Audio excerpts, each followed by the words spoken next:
বন্ধুরা, এই হলো ভিজা পিঠা আর এই হলো বিবিখানা পিঠা। কে কে চেনো? এটা বিক্রমপুরের বিবিখানা পিঠা, ঐতিহ্যবাহী, ঘরে বানানো। বন্ধুরা, এটা আসলে খুব টেস্টি, একেবারে কেকের মতন তৈরি করতে হয়, ওই রকমেরই করা।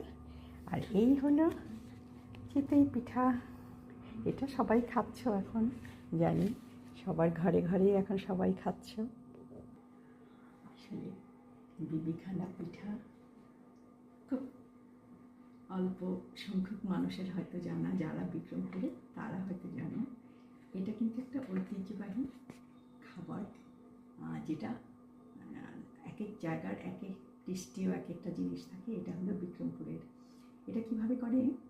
এটা চালের গুঁড়ি, চাল বেটে দুধ দিয়ে, ডিম দিয়ে, নারকেল দিয়ে গুলিয়ে তারপরে এটা আমরা নানুদেরকে দেখেছি, আমাদের নানুরা, খালারা বা সিনিয়ররা তারা করে ওই কলা পাতা দিয়ে চারিদিকে ঢেকে এইভাবে করে। কিন্তু আমরা যেটা এখনকার এই জেনারেশনের, আমরা প্রেশার কুকারে করে ফেলি, সহজেই হয়ে আসে।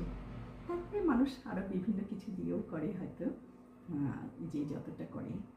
তবে খুব টেস্টি, তাই না? মানে অনেক টেস্টি, আর রেখে খাওয়া যায়, সবচেয়ে বড় এটা।